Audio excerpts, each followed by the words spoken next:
Christmas Present by Tim McMullen. It had been a cold Christmas Eve, and the white crystalline rooftops glistened in the morning sun like snow-capped peaks above suburban multicolored mountains. As I walked across the lawn to get the Christmas morning newspaper, the brisk rubbing of my bare hands and the snail-shell crackle of the brittle grass were the only sounds. I winced at the thought of snail shells, glanced across the street at Ron Logan's lawn, and remembered. "Look, Jimmy," he'd cried, then holding the large brown garden snail at eye level, he'd crushed it loudly between his forefinger and his thumb. "Here, eat it," he'd sneered and flicked it at my face. That was over 20 years ago, but he hasn't changed much. It is ironic that of all the kids and all the families that have grown up on this block, Ron Logan and I are the only ones who've remained. As kids, we never really got along. He was the bully of the block, and I was the big brain. At least that was the derisive epithet he delighted in hurling after me.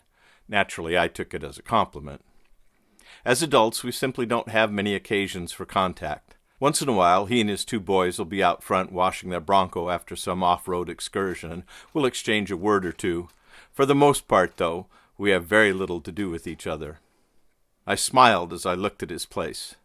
The house was nearly covered in Christmas lights, red, white, and blue only, of course, which poked up through the swiftly melting frost like a giant, abstract connect-the-dots picture.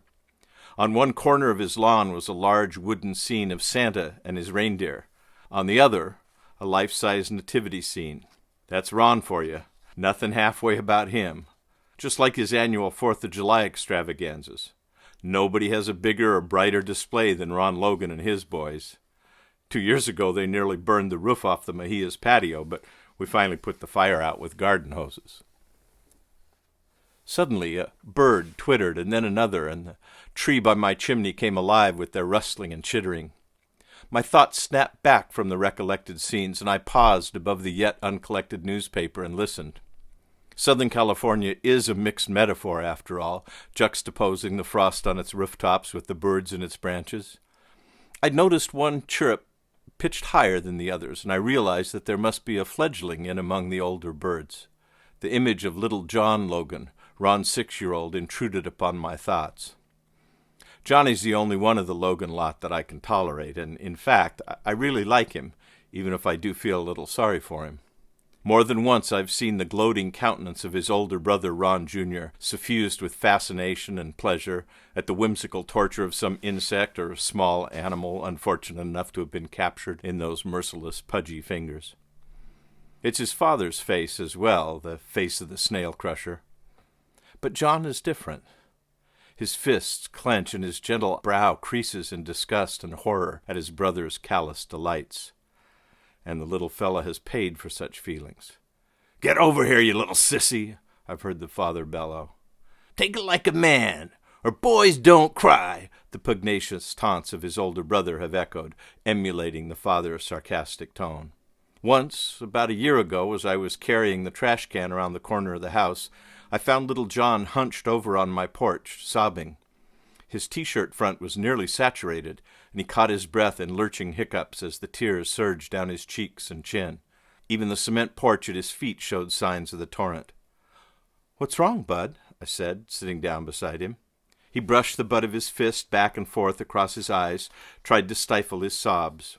As a first-grade teacher, I've seen enough unhappy children to know when they're inconsolable.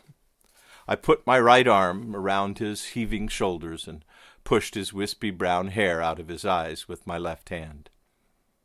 "It's all right, little buddy. You just go ahead and cry."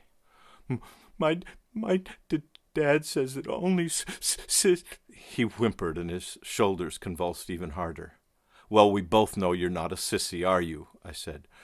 "No," he answered as his sobbing began to subside, "but my brother says I am." "Well, why don't you tell me what happened?" I said. After successive swipes of his sleeve at his eyes and nose, he began. "Ronnie got a pellet gun," he said, sniffing hard. "Well, you're not crying because of that," I said. "No, but he shot a bird, a little bird." His voice quivered and a big tear began to fill the corner of his eye. I watched it swell and swell like the slow drip of a leaky faucet until it finally spilled out and rolled down his cheek. "He killed it," he said, and the sobs began again. I held his shoulder tighter. "Jimmy," he said after a long snuffling silence, I'm not a sissy." "No," I said quickly. "Of course you're not. Why would you even ask?" But because Ronnie says so. He says it's just a stupid bird and only a sissy would cry." "Well, Ronnie is wrong," I said, and all the old anger and resentment swelled. I looked over at the little boy's house, and I could imagine the moronic glee on the bully's face. It's a sad thing when someone is cruel. When something small and helpless dies, it's right to cry. I patted him on the head. He smiled a little and sniffed. I think so too, Jimmy," he said. "Good boy, John," I said, and he began to walk slowly toward home. As I leaned down to pick up the paper, it occurred to me that since that day on my porch, Johnny and I had not really talked as much as we used to. School had probably gotten more demanding for both of us. It certainly had for me. On the other hand, I wouldn't be surprised if his father had told him not to come around. Peeling the plastic wrapper off the Christmas edition, I unfolded the paper and wondered whether the news on Christmas morn would be good or bad. The birds abruptly ceased their chirruping at the sound of a door opening across the street. I looked up to see Johnny run gleefully out of the house. "Look, Jimmy," he cried. "Look what Santa Claus brought me, look!" And he held his present in his hands, but I couldn't see what it was as he dodged through the maze of Santa and his reindeer. "What you got, bud?" I yelled to him as he ran. "Look!" he cried. Then he stopped at the edge of my lawn and raised his present in his arms. There was a soft report, a whoosh of air like the sound someone makes when the wind is knocked out of him. "Yah!" he cried. "Got him!" The boy ran to where the small form had tumbled from my roof, and he stood, aiming his Christmas present triumphantly at the bloody ball of fluff. I looked back at the house, with its nativity scene and its red, white, and blue bulbs. Then, trying vainly to blink back the burning behind my eyes, I turned to gaze once more at the two pathetic victims on my frost-covered lawn. Story, copyright 1985, Tim McMullen, all rights reserved.